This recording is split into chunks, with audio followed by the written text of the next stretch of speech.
Allen Octavian Hume എന്ന ബ്രിട്ടീഷുകാരൻ്റെ ചിന്തകളിൽ ഉരുത്തിരിഞ്ഞ ഇന്ത്യൻ നാഷണൽ കോൺഗ്രസ് എന്ന ആശയം അതിൻ്റെ പരിസമാപ്തിയിലേക്ക് നീങ്ങുമെന്ന് ഏറെക്കുറെ ഉറപ്പായിരിക്കുകയാണ്.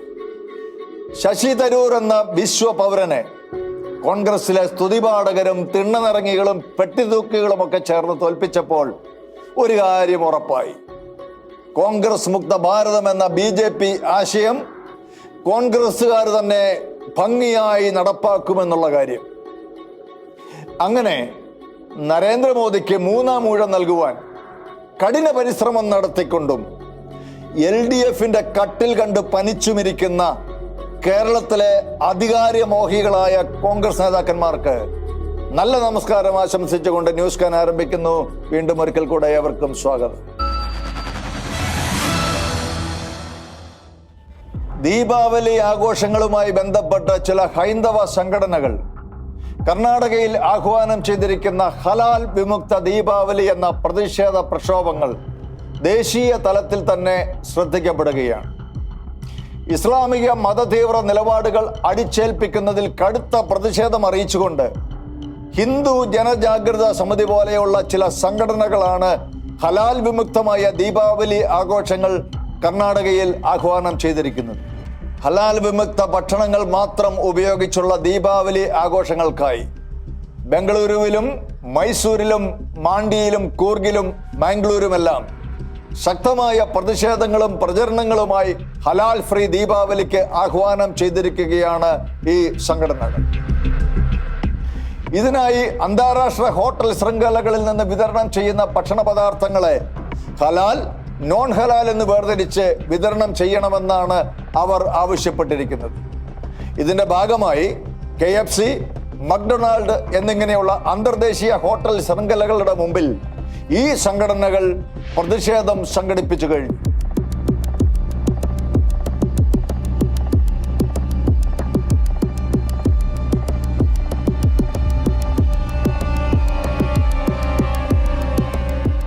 ഇത്തരം ഹോട്ടലുകളിൽ നിന്ന് അമുസ്ലിമുകളായ ആളുകൾക്ക് ഹലാൽ ഭക്ഷണം വിതരണം ചെയ്യരുതെന്ന ന്യായമായ ആവശ്യമാണ് പ്രതിഷേധക്കാർ പ്രധാനമായി മുൻപോട്ട് വച്ചിരിക്കുന്നത്.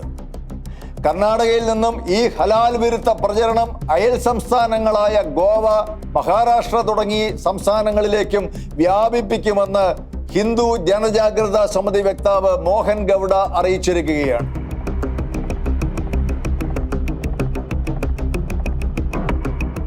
കഴിഞ്ഞ കുറെ നാളുകളായി സമൂഹ മാധ്യമങ്ങളിലും അല്ലാതെയുമായി ഹൈന്ദവ സംഘടനകൾ ശക്തമായി ആവശ്യപ്പെടുന്ന കാര്യമാണ് കടുത്ത സാമൂഹ്യ വിഭാഗീയതയും വർഗീയ ചേരിതിരിവുകളും ഉളവാക്കുന്ന തരത്തിലുള്ള മതപരമായ ചിഹ്നങ്ങളും സൂചനകളുമെല്ലാം ഹോട്ടലുകൾ, ഷോപ്പിംഗ് മാളുകൾ തുടങ്ങിയ പൊതു ഇടങ്ങളിൽ നിന്നെല്ലാം ഒഴിവാക്കണമെന്ന്. അതിലേറ്റവും പ്രധാനപ്പെട്ടതായിരുന്നു ഹലാൽ എന്ന മുദ്രയോടുകൂടി എത്തുന്ന ആഹാര പദാർത്ഥങ്ങൾ. കേരളത്തിൽ ചില ക്രൈസ്തവ സംഘടനകളായിരുന്നു ഇത്തരം ആവശ്യങ്ങൾ മുൻനിർത്തിയുള്ള പ്രതിഷേധങ്ങളും ഹലാൽ വിരുദ്ധ ക്യാമ്പയിനുകളും ശക്തമാക്കിക്കൊണ്ടിരുന്നത്. ക്രൈസ്തവരെ സംബന്ധിച്ചിടത്തോളം അള്ളാഹുവിന് നിവേദിക്കപ്പെട്ട ഭക്ഷണങ്ങൾ കഴിക്കുന്നത് അവർക്ക് നിഷിദ്ധവും പാപവുമാണ്.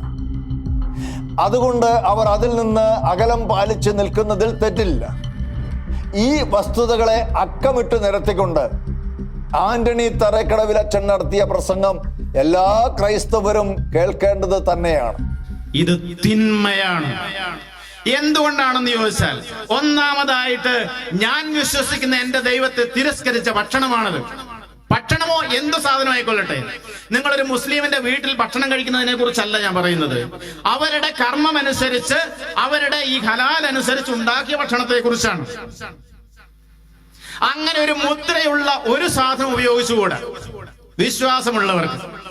ഇനി അങ്ങനെ ഇത് തിന്മയാണെന്ന് പറയാൻ കാരണം ഇത് സത്യദൈവത്തെ നിരസിച്ചതാണ്. ഈ ദൈവം ഇല്ലെന്ന് പറഞ്ഞതാണ്.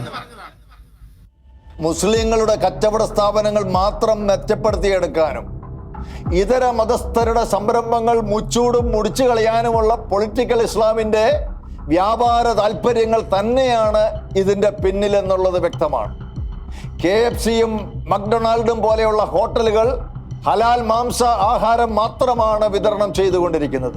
ഇത്തരം ഇസ്ലാമിക മതപരമായ നീക്കങ്ങളെ വെള്ളപൂശാൻ ഇത് കേവലം വിപണന തന്ത്രങ്ങൾ മാത്രം ലാക്കാക്കിയുള്ള പരസ്യമാണെന്നും ഇതിൽ വിശേഷിച്ച് മതപരമായ കാര്യങ്ങൾ ഒന്നും തന്നെ ഇല്ലെന്നുമൊക്കെ പറഞ്ഞും മതേതര വായാടികളെ കൊണ്ടും അവരുടെ ഏറാൻ മൂളികളായ മാധ്യമങ്ങളെ കൊണ്ടും അത് ആകുന്നത്ര ശക്തമായി പ്രചരിപ്പിച്ചും ഈ ഗൂഢശക്തികൾ ഇസ്ലാമിതര മതസ്ഥരെ കൊണ്ട് കാലങ്ങളായി അവരുടെ മതസൂചനകൾ അടങ്ങിയ ഭക്ഷണങ്ങൾ അവരുടെ കാശു വാങ്ങി കഴിപ്പിച്ചു വരികയായിരുന്നു. ഇഷ്ടമില്ലാത്ത ഭക്ഷണം നിർബന്ധിച്ച് കഴിപ്പിക്കുന്നത് വിശ്വാസത്തിന് മാത്രമല്ല, സിവിൽ റൈറ്റുകൾക്കും വിരുദ്ധമാണ്. ജിഹാദി പ്രവർത്തനങ്ങളുടെ കുത്തക വ്യാപാരികളായവർ അവരുടെ സൗകര്യം പോലെ ആഹാര പദാർത്ഥങ്ങളെ അനുവദിക്കുകയോ നിഷേധിക്കുകയോ ഒക്കെ ചെയ്യട്ടെ. പക്ഷേ അതൊക്കെ ഇതര മതസ്ഥരുടെ മുകളിലേക്ക് നൈസായിട്ട് വെച്ച് കിട്ടുന്നത് വർഗീയത മാത്രമല്ല, കടുത്ത തീവ്രവാദം കൂടെയാണ്. ഇത്തരം ജിഹാദി തന്ത്രങ്ങളെ തിരിച്ചറിഞ്ഞ് സത്വരമായ നടപടികൾ എടുക്കേണ്ടത് ഇവിടുത്തെ ഹൈന്ദവ ക്രൈസ്തവ സമുദായങ്ങളുടെ നിലനിൽപ്പിന് തന്നെ അത്യന്താപേക്ഷിതമാണ്. ഏറെ വൈകിയാണെങ്കിലും അത് തിരിച്ചറിയാൻ സാധിച്ചത് ശുഭോദർക്കമാണ്. ഹലാൽ ഹോട്ടലുകൾ എങ്ങനെയാണ് ഇതര മതസ്ഥരുടെ ബിസിനസിനെ പൂട്ടിച്ചു കളയുവാൻ ശ്രമിക്കുന്നത് എന്ന് ഫാദർ ആന്റണി തറക്കടവിൽ തന്നെ പറയുന്ന ഉദാഹരണം ഒന്ന് കേട്ടു നോക്കുക. ഇവിടെ 3 കച്ചവടക്കാരുണ്ടെന്ന് വിചാരിക്കുക. ഒരാളുടെ പേര് കൃഷ്ണൻ എന്നാണ് വിചാരിക്കുക, ഒരാളുടെ പേര്, ഞാൻ സാറിന്റെ പേര് തന്നെ ഉപയോഗിക്കുകയാണ്, ജോസഫ് എന്നാണെന്ന് വിചാരിക്കുക, വേറെ ആള് മുഹമ്മദ് ആണെന്ന് വിചാരിക്കുക. ഇങ്ങനെ 3 കച്ചവടക്കാര്. ഇപ്പൊ ഞാൻ കൃഷ്ണൻ, സാറ് ജോസഫ്, അതിനപ്പുറത്ത് ഒരാള് മുഹമ്മദ് എന്ന് പറഞ്ഞുണ്ട്. നമുക്ക് 3 പേർക്കും ഇവിടെ 3 ഷോപ്പുകളുണ്ട്, ഹോട്ടലുകളാണെന്ന് വിചാരിക്കുക. ഈ 3 ഹോട്ടലുകൾ ഇവിടെ ഉള്ളൂ. ഇവിടെ മൊത്തം നമുക്ക് 1000 ആളുകളുണ്ട്. ഒരു 1000-400 വീടെന്ന് വിചാരിക്കുക, 1000 ആളുകളുണ്ട് ഇവിടെ മൊത്തം. ഇത്രയും ക്ലയൻസ് നമുക്കുള്ളൂ. 1000 ആളുകൾ നമ്മൾ സമാധാനത്തിൽ ജീവിക്കുകയാണെങ്കിൽ എനിക്ക് ഒരു 330 ആളുകളുടെ കച്ചവടം കിട്ടും, ഇല്ലേ? 333 ആളുകളുടെ സാറിനും കിട്ടും, അതിനപ്പുറത്തിരിക്കുന്ന മുഹമ്മദിനും ഇതിനും കിട്ടും. എല്ലാവരുടെയും കച്ചവടം സുഗമമായിട്ട് നടന്നുകൊണ്ടിരിക്കും. അപ്പൊ എല്ലാവരും തുല്യമായിട്ട് വയ്ക്കുന്നു. എല്ലാവരും ഉച്ചയ്ക്ക് ചോറ് വയ്ക്കുന്നുണ്ട്, രാവിലെ കാപ്പി വയ്ക്കുന്നുണ്ട്, വൈകുന്നേരം കഞ്ഞി വയ്ക്കുന്നുണ്ട്, സാധാരണഗതിയിൽ പോയിക്കൊണ്ടിരിക്കുകയാണ്. അപ്പൊ ഞാനിവിടെ പൊളിറ്റിക്കൽ സ്ട്രാറ്റജി വന്നു കഴിയുമ്പോൾ ഞാനിവിടെ വിൽക്കുകയാണ്. എൻ്റെത് കൃഷ്ണനാണ്, ഹിന്ദുവിന്റെ ഹോട്ടലാണ്, സാധാരണ ഫുഡ്. സാറിൻ്റെത് ക്രിസ്ത്യാനി ഹോട്ടലാണ്, സാധാരണ ഫുഡ്. അപ്പുറത്തിരിക്കുന്നത് മുഹമ്മദിന്റെയാണ്. മുഹമ്മദ് എന്ത് ചെയ്യുന്നു? ഹലാൽ എന്ന് എഴുതി വയ്ക്കുന്നു. ഹലാൽ എന്ന് എഴുതി വെച്ചാൽ ഈ സമൂഹത്തിലെ 1/3 മുസ്ലിങ്ങളാണെന്ന് വിചാരിക്കും. ഈ 1000-ൽ ഈ 1/3 മുസ്ലിങ്ങളും അത് മാത്രമേ കഴിക്കൂ, അത് മാത്രമേ കഴിക്കാൻ പാടുള്ളൂ എന്ന് ഖുർആൻ പറഞ്ഞിട്ടുണ്ട്. അതായത് അള്ളാഹുവിന്റെ നാമം ഉച്ചരിക്കാത്ത നിങ്ങൾ കഴിക്കരുത്. എന്നാൽ ഇത്രയും നാൾ എന്തുകൊണ്ടാണ് മുസ്ലിങ്ങൾ അത് കഴിച്ചിരുന്നത്? ഒരു പാരമ്പര്യ മുസ്ലിങ്ങളാണ്, അവർ ശരിക്കും മുസ്ലിങ്ങളല്ല. അപ്പം 333% ആ കടയിൽ നിന്ന് മാത്രമേ കഴിക്കൂ. പിന്നെയുള്ള നമുക്ക് 666% ഈ 660% 3 പിരിയും. കാരണം 3 കടയിലും തുല്യമായിട്ട് പോകുന്നു. ഏത് കട നിൽക്കും, ഏത് കട പൂട്ടുമെന്ന് സാർ തന്നെ ചിന്തിക്കുക. ഇത് പൂട്ടാതിരിക്കാൻ മാർഗമില്ല. ഹലാൽ എന്ന് പറയുന്നത് പൊളിറ്റിക്കൽ സ്ട്രാറ്റജിയാണ്. നമ്മുടെ ആളുടെ സർവ്വ കച്ചവടവും പൂട്ടിപ്പോകും. എത്ര സിമ്പിളായാണ് അച്ഛൻ ഇത് പറഞ്ഞു തരുന്നത്. എന്നിട്ടും ക്രൈസ്തവരിൽ തന്നെ പലർക്കും ഇപ്പോഴും നേരം വെളുത്തിട്ടില്ല. മതം വളർത്തുവാൻ വേണ്ടി ഏത് മാർഗവും സ്വീകരിക്കുന്ന തീവ്ര ഇസ്ലാമിസ്റ്റുകളോട് ഇവിടുത്തെ പൊതുസമൂഹത്തിന് പറയാനുള്ളത്, തന്ത്രങ്ങൾ ആവിഷ്കരിച്ചും എതിരാളികളെ കൊന്നുതള്ളുമെന്ന് ഭയപ്പെടുത്തിയുമല്ല നിങ്ങൾ മതം വളർത്തേണ്ടത്. അത്തരം വേലത്തരങ്ങളൊന്നും ഭാരതത്തിന്റെ മണ്ണിൽ ഇനി വിലപ്പോകില്ല. കാരണം നിങ്ങളുടെ ഹിഡൻ അജണ്ടകൾ തീവ്ര മതചിന്തകൾക്ക് അടിയറവ് വെച്ചിട്ടില്ലാത്ത സാമാന്യ ജനത്തിന് മനസ്സിലായി കഴിഞ്ഞു. ഇറാനിൽ ഹിജാബിനെതിരെ നടക്കുന്ന സ്ത്രീകളുടെ സമര മുന്നേറ്റങ്ങൾ ശക്തമായി തുടരുകയാണ്. ഹിജാബിൽ തൊട്ടു തുടങ്ങിയ സമരം ഇപ്പോൾ ഗതിമാറി മതമേൽക്കോയ്മകളെ മുഴുവൻ കടപുഴക്കിയെറിയുന്ന അവസ്ഥകളിലേക്ക് എത്തിച്ചേർന്നിരിക്കുകയാണ്. അതുകൊണ്ട് തന്നെ സിവിൽ സമൂഹത്തിൽ ശരീഅത്ത് നിയമങ്ങളുടെ വാഴ്ച കൊതിക്കുന്ന മതതീവ്രവാദികളെ അത് വല്ലാതെ വിറളി പിടിപ്പിച്ചിരിക്കുകയാണ്. അതിന്റെ ശക്തമായ ബഹിർസ്ഫുരണമാണ് KT ജലീൽ എന്ന അബ്ദുൾ ജലീലിന്റെ ഫേസ്ബുക്ക് പോസ്റ്റിലൂടെ വെളിപ്പെടുന്നത്. രാജ്യവിരുദ്ധമായ തോന്നിവാസങ്ങൾ പടച്ചുവിട്ടിട്ട് ഒരു ഉളുപ്പുമില്ലാതെ ന്യായീകരിക്കുന്ന ജലീല് ഇറാനിലെ സമരത്തിന്റെ ജാള്യത മറയ്ക്കാൻ കണ്ട വഴി ക്രൈസ്തവ സന്യാസിനിമാരുടെ ശിരോവസ്ത്രത്തെ ഹിജാബുമായി താരതമ്യം ചെയ്യുക എന്നതായിരുന്നു.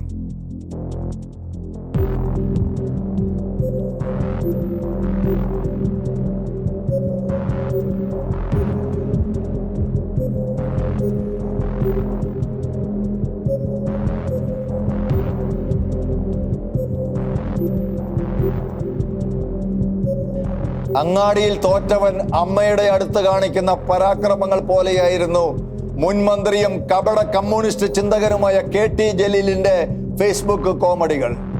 ആൾക്കൂട്ട പ്രഹസനങ്ങളും കലാപങ്ങളും വംശഹത്യാ മുദ്രാവാക്യങ്ങളും പണമെറിഞ്ഞുള്ള ഹൈജാക്കിങ്ങുകളും ഒക്കെയായി ഇന്ത്യൻ മണ്ണിൽ മതാധിപത്യത്തിന്റെ തേർവാഴ്ചയ്ക്ക് കളമൊരുക്കുവാൻ കച്ചമുറുക്കി ഇറങ്ങിയവരുടെ ആശകളെ മുളയിലെ നുള്ളിക്കൊണ്ട് കേന്ദ്ര സർക്കാർ നടത്തുന്ന ഓപ്പറേഷൻ ഒക്ടോപ്പസിന്റെ ആഘാതത്തിൽ വിറങ്ങലിച്ച് നിൽക്കുമ്പോഴാണ് ഇറാനിലെ മഹിളകളും ഇന്ത്യയിലെ പരമോന്നത നീതിപീഠവും ഹിജാബ് എന്ന മതശാഠ്യത്തിന്റെ നിബന്ധനകൾക്കെതിരെ രംഗത്ത് വരുന്നത്.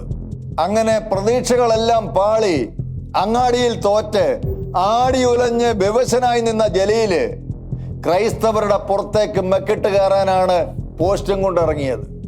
പക്ഷേ ജലീലിന്റെ നീക്കം അമ്പെ പാളിപ്പോയി. മിനിറ്റുകൾക്കുള്ളിൽ ജലീലിന് കിടിലൻ മറുപടിയുമായി സോണിയ തെരേസ് എന്ന കന്യാസ്ത്രീ രംഗത്തെത്തി. സിസ്റ്റർ സോണിയ തെരേസിന്റെ ഫേസ്ബുക്ക് കുറിപ്പിൽ നിന്ന് KT ജലീൽ ഇന്നലെ ഫേസ്ബുക്കിൽ കുറിച്ച പോസ്റ്റിന് ഒരു മറുപടി കൊടുക്കാതിരുന്നാൽ ഞാൻ ജീവിക്കുന്ന സന്യാസത്തോട് ചെയ്യുന്ന ഏറ്റവും വലിയ ഒരു അപരാധമായി പോകുമെന്ന് എന്റെ മനസ്സ് മന്ത്രിച്ചതുകൊണ്ടാണ് ഈ വരികൾ ഇവിടെ കോറിയിടുന്നത്.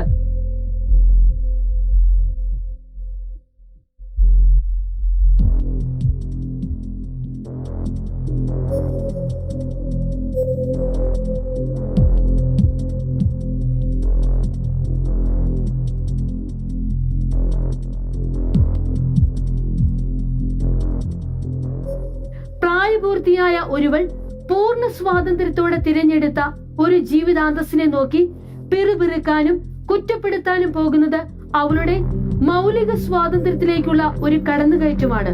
അതുകൊണ്ട് പരസ്പരം ബഹുമാനിക്കാൻ പഠിക്കാം എന്ന ഓർമ്മപ്പെടുത്തലോടെയാണ് സിസ്റ്റർ സോണിയ തെരേസിന്റെ ഫേസ്ബുക്ക് പോസ്റ്റ് അവസാനിക്കുന്നത്. 5 വർഷത്തിൽ കുറയാതെ എന്താണ് സന്യാസമെന്ന് ആദ്യം തന്നെ ദൈവവചനത്തിന്റെ വെളിച്ചത്തിൽ വ്യക്തമായി പഠിച്ച് പിന്നെ ഓരോരുത്തരുടെയും സന്യാസ സഭകളുടെ നിയമാവലികളും അതാത് സഭയുടെ ഡ്രസ് കോഡും എന്താണ്, അത് എന്തിനു ധരിക്കുന്നു തുടങ്ങിയ കാര്യങ്ങളും വ്യക്തമായി പഠിച്ച ശേഷം അവൾക്ക് ബോധ്യമായ കാര്യങ്ങൾ ജീവിതത്തിൽ പാലിക്കാൻ കഴിയുമെന്ന ഉറച്ച ബോധ്യവും വരുമ്പോഴാണ് സഹോദരിമാർ കന്യാസ്ത്രീ പട്ടം സ്വീകരിക്കുന്നത്. അല്ലാതെ വെറുതെ വഴിയെ പോകുന്നവരുടെ തലയിലേക്ക് അടിച്ചേൽപ്പിക്കുന്നതല്ല ഇതെന്ന് നല്ല വെടിപ്പൻ മലയാളത്തിൽ ഈ മുൻ ഉന്നത വിദ്യാഭ്യാസ മന്ത്രിക്ക് സിസ്റ്റർ പറഞ്ഞു കൊടുത്തു. ജലീലിന്റെ ഉള്ളിൽ തിളച്ചു മറിഞ്ഞുകൊണ്ടിരിക്കുന്ന വർഗീയതയുടെ കാളകൂട വിഷം അവസരം പോലെ ഇതര മതസ്ഥരുടെ മേലേക്ക് കുടയാറുണ്ട്. അതിന് കറതീർന്ന മറുപടിയുമായി മാധ്യമപ്രവർത്തകൻ ഷാജൻ സ്കറിയായും രംഗത്തെത്തുകയുണ്ടായി. കന്യാസ്ത്രീകളുടെ വേഷധാരണത്തെക്കുറിച്ച് ജലീൽ ഇങ്ങനെ ഒരു ചെറിയ പരാമർശം നടത്തി. കന്യാസ്ത്രീ വേഷത്തിൽ എത്രയോ കോളേജുകളിലും സർവകലാശാലകളിലും പെൺകുട്ടികൾ പഠിക്കുന്നുണ്ട്. ആരും അതിനെ ഇതുവരെ എതിർത്തിട്ടില്ല. ആരും കേസിന് പോയിട്ടില്ല. ഒരു കോടതിയും അക്കാര്യത്തിൽ ഇടപെട്ടിട്ടുമില്ല. എന്നിരിക്കെ ഹിജാബിന്റെ കാര്യത്തിൽ മാത്രം എന്തിനീ കോലാഹലം? ജലീൽ എത്ര വർഗീയവാദിയും വിവരദോഷിയുമാണ് എന്നതിന്റെ തെളിവാണ് ഈ പ്രസ്താവന. കന്യാസ്ത്രീകൾക്ക് മാത്രമല്ല, മുസ്ലിം ഉസ്താദുമാർക്കും ഹിന്ദു സന്യാസിമാർക്കും പ്രത്യേക വേഷമുണ്ട്. അത് മതപരമായ ആവശ്യമാണ്, അത് മതപരമായ അനുഷ്ഠാനമാണ്. അതിനെ ആരും എതിർക്കുന്നില്ല. ഏതെങ്കിലും ഒരു മുസ്ലിം പള്ളിയിലെ ഒരു പുരോഹിതൻ മുസ്ലിം വേഷം ധരിച്ചാൽ ആരെങ്കിലും കുറ്റം പറയാറുണ്ടോ? എന്തിനേറെ ഏതെങ്കിലും ഒരു മുസ്ലിമാണ് എന്ന് തോന്നുന്ന തരത്തിലുള്ള ജുബയും തൊപ്പിയും വെച്ച് നടന്നാൽ ആരെങ്കിലും എതിർക്കാറുണ്ടോ? ഏതെങ്കിലും ഒരു ഹിന്ദു സന്യാസി കാഷായ വേഷം ധരിച്ചാൽ, എന്തിനേറെ മുഖ്യമന്ത്രി പദവിയിലിരിക്കുന്ന യോഗി കാഷായ വേഷം ധരിച്ചിട്ട് ആർക്കെങ്കിലും പരാതി ഉണ്ടോ? അതുപോലെ തന്നെയാണ് ക്രിസ്ത്യൻ പുരോഹിതന്മാരുടെ വേഷവും കന്യാസ്ത്രീകളുടെ വേഷവും മെത്രാന്മാരുടെ വേഷവും ഒക്കെ. അത് ആരെയും അത്ഭുതപ്പെടുത്തുന്നില്ല. അത് തിരിച്ചറിയുന്നതിനുള്ള ഒരു അടയാളമാണ്. അതിനെ സാധാരണക്കാരെ മുസ്ലിമുകളുടെ മേൽ അടിച്ചേൽപ്പിക്കുന്ന വേഷവുമായി കൂട്ടിച്ചേർക്കുന്നത് വിവരക്കേടും വർഗീയതയുമാണ്. നിരോധിച്ച തീവ്രവാദ സംഘടനയായ സിമിയുടെ നേതാവായ ജലീൽ ഇസ്ലാമിലെ തീവ്ര നിലപാടുകാരുടെ വോട്ട് ബാങ്ക് കാട്ടി ഇടതുപാളയത്തിൽ കയറിപ്പറ്റി മതേതരമെന്നും നവോത്ഥാനമെന്നും ഒക്കെ വിളിച്ചു കൂവാറുണ്ടെങ്കിലും അയാളുടെ ഉള്ളിൽ ഊറിക്കൂടി തണുത്തുറഞ്ഞു കിടക്കുന്നത് ആ പഴയ സിമി വികാരം തന്നെയാണ്. ഇറാനിൽ തലമറയ്ക്കാതെ പുറത്തിറങ്ങാനുള്ള അവകാശത്തിനു വേണ്ടി സർക്കാരിന്റെ കരിനിയമങ്ങൾക്കെതിരെ പോരാടി 400-ലധികം പേർ മരിച്ചു വീണത് ഒരു കാര്യമേ ആക്കാതെ കർണാടകയിൽ ചില സർക്കാർ വിരുദ്ധ ശക്തികൾ ഹിജാബിന് അനുകൂലമായി നടത്തുന്ന സമരത്തെ ജലീല് മുലമറയ്ക്കാനുള്ള പോരാട്ടം നടന്ന നാട്ടിൽ തലമറയ്ക്കാനുള്ള പോരാട്ടത്തിന് ഒരുപറ്റം സ്ത്രീകൾ ഇറങ്ങിത്തിരിക്കേണ്ടി വരുന്നത് ലജ്ജാകരമാണെന്ന് പറഞ്ഞ് വെള്ളപൂശാൻ തുടങ്ങുമ്പോൾ തന്നെ മനസ്സിലാകും ഇയാളുടെ വർഗീയ നിലപാടുകൾ. ഋതുമതിയായ പെൺകുട്ടികൾക്ക് പ്രായം നോക്കാതെ കല്യാണം കഴിക്കാമെന്ന് തട്ടിമൂളിക്കുന്ന ചില പുരോഗമനവാദികളുടെ ഹിജാബ് പെടാപ്പാടിന്റെ ആത്മാർത്ഥത എത്രത്തോളം ഉണ്ടെന്ന് വിവരമുള്ള സമൂഹത്തോട് വിശേഷിച്ച് പറഞ്ഞു തരേണ്ടതില്ല. 3 മാസമായി തുടരുന്ന വിഴിഞ്ഞം അതിജീവന സമരത്തെ ആത്മാർത്ഥമായി തന്നെ ഇഗ്നോർ ചെയ്തവരാണ് കേരളത്തിലെ മുഖ്യധാരാ മാധ്യമങ്ങൾ. അവരിൽ മുൻപന്തിയിലുണ്ടായിരുന്ന ഒരു ചാനലുകാരൻ റോഡ് ഉപരോധത്തിൽ ജനങ്ങൾക്കുണ്ടായ ബുദ്ധിമുട്ട് കണ്ട് സങ്കടം പെരുത്ത് സമരക്കാരെ ബോധവൽക്കരിക്കാൻ ഇറങ്ങി. മത്സ്യത്തൊഴിലാളികളല്ലേ, പള്ളിക്കൂടം കണ്ടിട്ടുണ്ടാവില്ലല്ലോ. വാക്കുകളിൽ കുരുക്കാമെന്ന് കരുതി പൊരിവെയിലത്ത് റോഡിൽ കുത്തിയിരുന്ന് സമരം ചെയ്യുന്ന സമര പോരാളിയായ ഒരു വീട്ടമ്മയോട് ഒന്ന് ചോദിച്ചതേ മാധ്യമ ശിങ്കത്തിന് ഓർമ്മയുള്ളൂ. പിന്നെ കണ്ടത് മീഡിയ ശിങ്കം റോഡിൽ നിന്ന് വിയർത്ത് കുളിക്കുന്നതാണ്. ബുദ്ധിമുട്ടായപ്പോഴത്തേക്ക് നിങ്ങൾക്ക് വേദന, ഞങ്ങള് ഗോഡൌണിൽ വർഷങ്ങളായി കിടന്നപ്പോൾ നിങ്ങൾക്ക് ആർക്കും കണ്ണതില്ലേ നോക്കാൻ വേണ്ടി? നിങ്ങൾ ഒരു ദിവസം ഇറങ്ങി വന്ന് നോക്ക്. ഞങ്ങളുടെ സഹോദരങ്ങൾ കിടക്കുന്നത് സിമന്റ് ഗോഡൌണുകളിലാണ്. നിങ്ങൾക്ക് കഴിയാൻ പറ്റുമോ? നിങ്ങളുടെ ഭാര്യയും പ്രായപൂർത്തിയായ മക്കളെയും വെച്ച് ഒരു റൂമിൽ കഴിയാൻ നിങ്ങൾക്ക് സാധിക്കുമോ? എങ്കിൽ ഞങ്ങൾ ഈ സമരം ഇപ്പം പിൻവലിക്കാം. മേനവന്മാർക്ക് മാളികകളിലിരുന്ന് മീൻകുട്ടി മാമുണ്ണാൻ കടലിലെ പ്രതിസന്ധികളോട് മല്ലുവെട്ടുന്ന പാവപ്പെട്ട മത്സ്യത്തൊഴിലാളികളുടെ അതിജീവന നൊമ്പരങ്ങൾക്ക് നേരെ കണ്ണടയ്ക്കുന്ന മാധ്യമങ്ങളുടെയും സമരക്കാർക്കൊപ്പമാണെന്ന് വരുത്തി തീർക്കുകയും എന്നാൽ സമരം ഒത്തുതീർപ്പാക്കാതെയും 2ാം നമ്പർ കളികളുമായി ഇറങ്ങിയിരിക്കുന്ന സർക്കാരിൻ്റെയും ഒപ്പം പ്രബുദ്ധ കേരളത്തിൻ്റെയും നെഞ്ചിലേക്കാണ് ആ വീട്ടമ്മയുടെ രോദനം നിറഞ്ഞ ചോദ്യങ്ങൾ ചാട്ടുളി പോലെ വന്നു പതിക്കുന്നത്. സർക്കാരിൻ്റെ ഇരട്ടത്താപ്പുകളുടെ ഇരകളായി വലയുന്ന മത്സ്യത്തൊഴിലാളികളുടെ പ്രതിനിധി ജാക്സൺ ഷെക്കിന ന്യൂസ് നടത്തിയ ചർച്ചയിൽ പങ്കെടുത്ത് സംസാരിക്കുന്നത് കേൾക്കുക. 4-5 വർഷങ്ങളായി ഈ നിർമ്മാണ പ്രവർത്തനം മൂലം വീടും അവരുടെ പാർപ്പിട സൗകര്യങ്ങളും അവരുടെ വസ്തുക്കളും നഷ്ടപ്പെട്ട് ഗോഡൌണുകളിൽ മനുഷ്യരഹിതമായ വാസയോഗ്യമല്ലാത്ത സ്ഥലത്ത് കിടക്കുന്ന ആളുകളെ ഈ സർക്കാർ കണ്ടില്ലേ? ഈ സമരം ചെയ്തപ്പോഴല്ലേ, ഞങ്ങൾ സമരം ചെയ്തോ റോഡിലിറങ്ങി തെരുവിലിറങ്ങി എപ്പോഴല്ലേ ഈ പൊതുജനവും മറ്റുള്ളവരും ഒക്കെ ഈ സെക്രട്ടേറിയറ്റിന്റെ മൂക്കിൻ താഴെയുള്ള ഈ ഗോഡൌണിൽ കിടക്കുന്ന മനുഷ്യക്കോലങ്ങളെ അറിഞ്ഞു തുടങ്ങിയത്?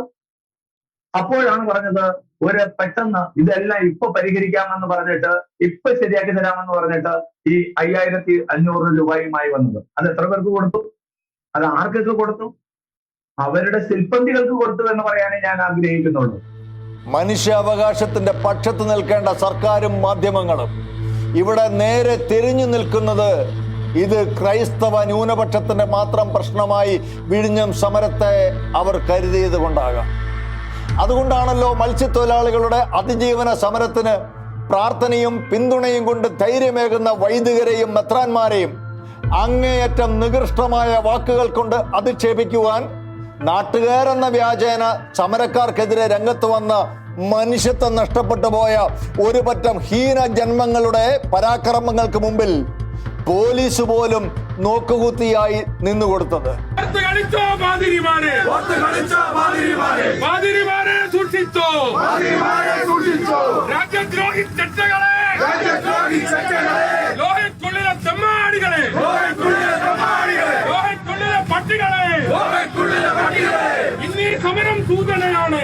സമരം സൂചനയാണ്.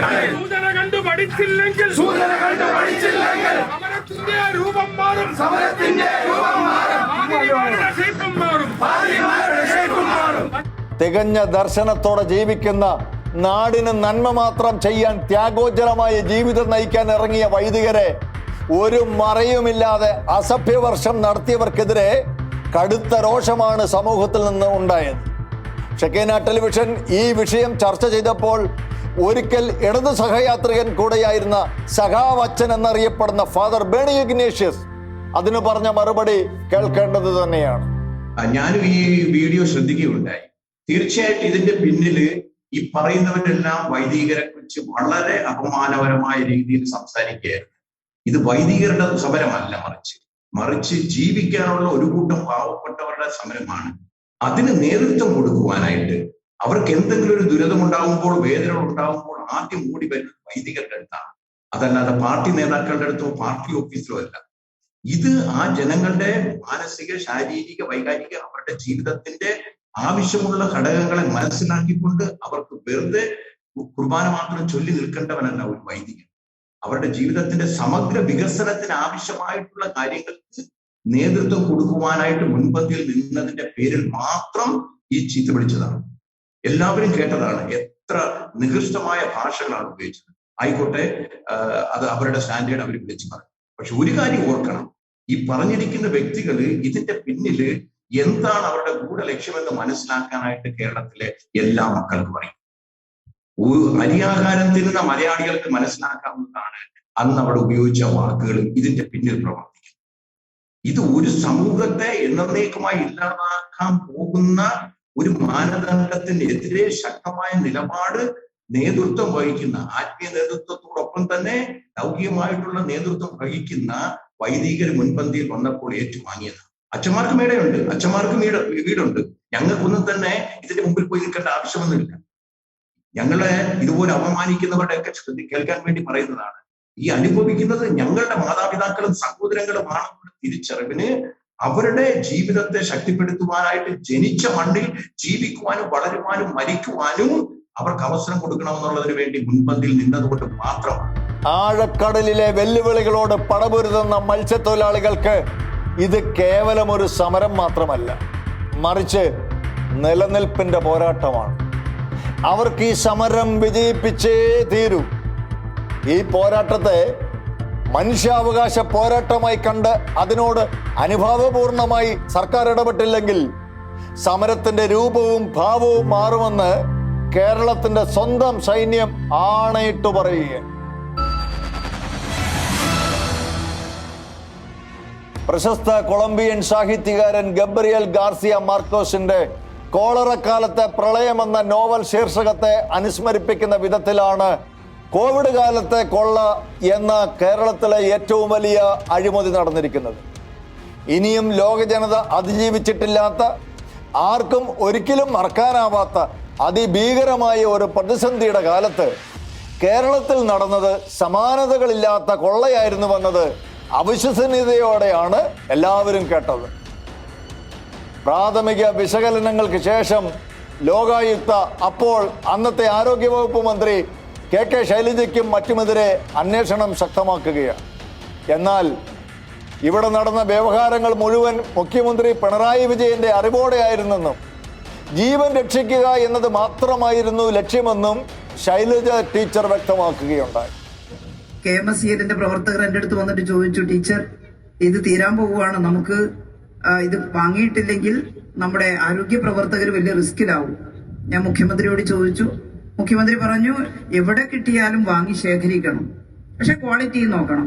അപ്പൊ മാർക്കറ്റിൽ കണ്ടമാനം ബിസിനസ്സുകാർ വില വർദ്ധിപ്പിച്ചു. 1500 രൂപ ഒരു PPE കിറ്റിന്. 500 രൂപക്ക് കിട്ടിക്കൊണ്ടിരുന്ന സാധന. അപ്പൊ ഞാൻ ചോദിച്ചു മുഖ്യമന്ത്രിയോട്, ഇത് വാങ്ങണോ? പൈസ ഒന്നും നോക്കണ്ട, ആളുകളുടെ ജീവനല്ലേ വലുത്. പിന്നെ ഡിസാസ്റ്ററാണ്. ഡിസാസ്റ്റർ മാനേജ്മെന്റ് ആക്ട് അനുസരിച്ച് നമുക്ക് ബാക്കിയെല്ലാം വേവ് ചെയ്തുകൊണ്ട് ഇത്തരം കാര്യങ്ങൾ ശേഖരിക്കാനുള്ള സ്വാതന്ത്ര്യമുണ്ട്. അങ്ങനെ 50,000 PPE കിറ്റ് 1500 രൂപ വെച്ചിട്ട് വാങ്ങാൻ അന്ന് ഗവൺമെന്റ് തീരുമാനിച്ചു. കോൺഗ്രസ് പ്രവർത്തകയും വട്ടിയൂർക്കാവ് നിയമസഭാ മണ്ഡലത്തിലെ UDF സ്ഥാനാർത്ഥിയുമായിരുന്ന വീണ എസ് നായർ കോവിഡ് കാല അഴിമതിയുടെ വിശദാംശങ്ങൾ പഠിച്ചു നൽകിയ പരാതിയിൽ ലോകായുക്തയ്ക്ക് അതിന്റെ നിജസ്ഥിതി ബോധ്യപ്പെട്ടതിനാലാണ് കൂടുതൽ അന്വേഷണത്തിനായി മുമ്പോട്ട് നീങ്ങുന്നത്. ഭരണകൂടത്തിന്റെ അടുത്തൂൺ പറ്റികളല്ലാത്ത മാധ്യമങ്ങളെല്ലാം തന്നെ ഈ വാർത്തയെ ശക്തമായി തന്നെ വിശകലനം ചെയ്തു. ഏഷ്യാനെറ്റ് ഇത് ചർച്ചയ്ക്കെടുത്തപ്പോൾ അഴിമതിയുടെ കൂത്തരങ്ങായി മാറിയ കേരളത്തിലെ ഭരണകൂടത്തെ ന്യായീകരിക്കാൻ ഇടത് വക്താവ് ജയ്ക്ക് നടത്തിയത് ഭഗീരഥമായ പ്രയത്നങ്ങളാണ്. എന്നാൽ ഏഷ്യാനെറ്റ് ന്യൂസ് അവറിൽ അവതാരകൻ അബ്ജോദിന് മുമ്പിൽ ജയ്ക്കിലെ ന്യായീകരണ തൊഴിലാളിക്ക് കാലിടറി. ഇവിടെ മരണക്കണക്കിനെ സംബന്ധിച്ച് കോവിഡ് പ്രതിരോധത്തെ സംബന്ധിച്ച് ഞാൻ പറഞ്ഞപ്പോൾ മാധ്യമ പ്രവർത്തന ആങ്കർ എന്നല്ല അങ്ങ് ചൂണ്ടിക്കാട്ടുകയുണ്ടായി. കേരളത്തിന്റെ കോവിഡ് പ്രതിരോധത്തെ സംബന്ധിച്ച് അങ്ങനെ വാഴ്ചപ്പാടൊന്നുമില്ല. ഇന്ത്യയിൽ രണ്ടാമത്തെ മരണക്കണക്ക് റിപ്പോർട്ട് ചെയ്യപ്പെട്ട സ്റ്റേറ്റ് അത് കേരളമാണ്. ഞാൻ അങ്ങോട്ട് തിരികെ അതേ നാണയത്തിൽ അങ്ങോട്ട് ചോദ്യം ചോദിക്കട്ടെ. ഇന്ത്യയിലെ മുഴുവൻ സംസ്ഥാനങ്ങളും ഏറ്റവും സത്യസന്ധവും ഫാക്ച്വലുമായ കരുത്തോട് കൂടെയാണ് അവരവരുടെ മരണം റിപ്പോർട്ട് ചെയ്യപ്പെട്ടത് എന്നുള്ളത്. കേരളം അങ്ങനെയാണ് റിപ്പോർട്ട് ചെയ്തത് എന്ന് ജയിച്ചിന് പറയാൻ പറ്റുമെന്ന് ഞാൻ തിരികെ ചോദിക്കട്ടെ. കേരളം അങ്ങനെയാണ് റിപ്പോർട്ട് ചെയ്തതെങ്കിൽ പിന്നീട് കേരളത്തിന് ഒറ്റയടിക്ക് 4000, 5000 അങ്ങനെ 20,000 മരണമൊക്കെ ഈ പട്ടികയിലേക്ക് ഉൾപ്പെടുത്തേണ്ടി വന്നത് സത്യസന്ധമായി മുഖ്യമന്ത്രി പിണറായി വിജയൻ എല്ലാ ദിവസവും വൈകിട്ട് നേരം വന്ന് വാർത്താ സമ്മേളനം നടത്തിയപ്പോൾ പറഞ്ഞിരുന്ന കണക്കുകൾ കൃത്യമായിരുന്നതുകൊണ്ടാണോ പിന്നീട് ഉൾപ്പെടുത്തേണ്ടി വന്നത്? ഇവിടെയിൽ നല്ലവണ്ണം താന്നു 800 ദേശീയവും തദ്ദേശീയവുമായ മറ്റ് ഏജൻസികൾ ഉണ്ടായിട്ടുണ്ടാകും. അതുകൊണ്ട് തന്നെ സ്വാഭാവികമായി PPE കിറ്റുകളുടെ വില വിപണിയിൽ നല്ലവണ്ണം താന്നു 800 ആദ്യമായി സർക്കാർ അത്തരം ഏജൻസികളെ ആശ്രയിച്ചിട്ടുണ്ടാകും. ആ കാലത്ത് നമ്മളും ഉണ്ടായിരുന്നു എന്ന് മാത്രം ആരും മറക്കരുത്. നമ്മളൊക്കെ ഇവിടെ നിലനിൽക്കുന്നത് എന്നും മറന്നു പോകരുത്. കേരളത്തിൽ വളരെ അങ്ങേയറ്റം മുന്തിയ തരത്തിലുള്ള കോവിഡ് പ്രതിരോധ സംവിധാനമായിരുന്നു. ഇന്ത്യയിൽ ഏറ്റവും കൂടുതൽ ആളുകൾ മരിച്ച രണ്ടാമത്തെ സംസ്ഥാനമാണ്. 3.5 കോടി ജനങ്ങൾ ജീവിക്കുന്ന കേരളം എന്ന് ജയിക്ക് മറക്കരുത്. ഏറ്റവും കൂടുതൽ ആളുകൾ മരിച്ചത് മഹാരാഷ്ട്രയിലാണ്. അവിടുത്തെ ജനസംഖ്യ 12 കോടിയാണ്. ആ നിലയിൽ ഇവിടെ 12 കോടി ജനസംഖ്യ ഉണ്ടായിരുന്നെങ്കിൽ നിങ്ങൾ വരികയും ചെയ്തപ്പോൾ എത്ര മരണങ്ങളാണ് നിങ്ങൾ കൂടുതലായി ഇതിലേക്ക് വർദ്ധിപ്പിച്ചത്? അതുകൊണ്ട് ഈ കോവിഡ് കാലത്ത് നമ്മളൊക്കെ ഇപ്പോൾ ജീവനോടെ ഇരിക്കുന്നത് ആ കാലത്ത് നോക്കിയതുകൊണ്ടാണെന്ന് പറയരുത്. എന്തായാലും മാധ്യമ പ്രവർത്തകനായ റജിമോൻ കുട്ടപ്പൻ LDFന്റെ കടുത്ത അഴിമതിയെയും അതിന് വെള്ളപൂശാൻ ജയിക്ക് നടത്തിയ വായാടിത്തരങ്ങളെയും പൊളിച്ചെടുക്കുകയുണ്ടായി. പിന്നെ ബേസിക്കലി അബ്ജോദ് ഈ പൊളിറ്റീഷ്യൻസ് ആണല്ലോ, ഒരു ക്രൈസിസ് വന്നു കഴിയുമ്പോൾ ആ ക്രൈസിസിനെ അങ്ങ് ഭീമവൽക്കരിക്കും, ഭീകരവൽക്കരിക്കും. എന്നിട്ട് ആ ക്രൈസിസ് ഞങ്ങൾ നിയന്ത്രിക്കുകയാണെന്ന് പറയും. ക്രൈസിസിന് ഒരു സ്വാഭാവികമായ ഒരു എൻഡ് ഉണ്ട്. കോവിഡ് സംഭവിച്ചാൽ ഒരു സ്വാഭാവിക എൻഡ് ഉണ്ട്. എൻഡ് ഉണ്ടായി കഴിയുമ്പോൾ ഞങ്ങളാണ് റോക്ക് സ്റ്റാർ, ഞങ്ങളാണ് ഹീറോസ്. അപ്പൊ അതിൻ്റെ ഇടയിൽ അഴിമതി നടക്കും. അഴിമതി നടന്നു കഴിയുമ്പോൾ എന്താ, അയ്യോ ഞങ്ങൾ ജനങ്ങളുടെ ജീവൻ രക്ഷിക്കാൻ വേണ്ടിയിട്ട് ചെയ്തതല്ലേ, അസാധാരണ സാഹചര്യത്തിൽ അസാധാരണ കാലഘട്ടത്തിൽ ഇത്തരം അസാധാരണ നടപടികൾ ഉണ്ടാവും എന്ന് പറയും. ഏറ്റവും രസകരമായ കാര്യം എന്താണെന്ന് ഈ ജയിക്ക് പറയുന്ന ഈ മാർച്ച് 2021, 2022 എന്നൊക്കെ പറയുന്ന സമയത്ത് UN അങ്ങനെ ഒരിക്കലും സ്റ്റേറ്റ്മെന്റ് ഇറക്കാറില്ല. സെക്രട്ടറി ജനറൽ അന്ന് UN ഒരു സ്റ്റേറ്റ്മെന്റ് ഇറക്കിയിരുന്നു. ഈ കോവിഡിനെ മുതലാക്കിക്കൊണ്ട് പൊളിറ്റിക്കൽ ലീഡേഴ്സും ഗവൺമെന്റ്സും അഴിമതിയിലേക്ക് തിരിയും. ബിസിനസ്സുകാർ റെസ്പോൺസിബിൾ ആയിട്ട് ആക്ട് ചെയ്യില്ല. അവർ ലോബിങ് തുടങ്ങും. അത് ജനങ്ങൾ ശ്രദ്ധിക്കണം, ലീഡേഴ്സിനെ ഹോൾഡ് ചെയ്യണം, ഇതിന് അക്കൗണ്ടബിൾ ആക്കണമെന്ന് UN ഒരു സ്റ്റേറ്റ്മെന്റ് ഇറക്കിയിട്ടുണ്ട്. അത് വളരെ അച്ചട്ടായിട്ടുള്ള രീതിയിലല്ലേ ഇവിടെ നടന്നിട്ടുള്ളത്. ഇതൊക്കെ മുന്നിൽ കണ്ടുകൊണ്ടായിരുന്നു ലോകായുക്തയെ നിർവീര്യമാക്കുന്ന ബില്ലൊക്കെ പാസാക്കി വിട്ടത്. പക്ഷേ ആ ബില്ലെല്ലാം ഗവർണർ മുഹമ്മദ് ആരിഫ് ഖാന്റെ മേശപ്പുറത്ത് പൊടിപിടിച്ച് കിടക്കുകയാണ്. ഏതായാലും ഡിസംബർ 8 ടീച്ചറും പാർട്ടികളും പരിവാരങ്ങളും ഹാജരാകേണ്ടി വരും. കുറച്ചുനാൾ മുമ്പ് നിയമസഭയിൽ ജലീലിനെ സൂചിപ്പിച്ചുകൊണ്ട് ഇയാൾ നമ്മെ കുഴപ്പത്തിലാക്കുമെന്ന് ശൈലജ ടീച്ചർ നടത്തിയ ആത്മകഥം ഏവരും കേട്ടതാണ്. ഒരു കാര്യം ഉറപ്പാണ്, മൊത്തത്തിൽ എല്ലാവരെയും കുഴപ്പത്തിലാക്കുന്ന എന്തൊക്കെയോ എവിടെയൊക്കെയോ ചീഞ്ഞു നാറുന്നുണ്ട് എന്നുള്ളത്. കാസർഗോട്ട് എൻഡോസൾഫാൻ ദുരിതബാധിതർക്ക് വേണ്ടി 83ാമത്തെ വയസ്സിൽ കേരളത്തിലെ സെക്രട്ടേറിയറ്റിന് മുമ്പിൽ നിരാഹാര സമരം കിടന്ന ദയാഭായി വിജയശ്രീലാളിതയായി.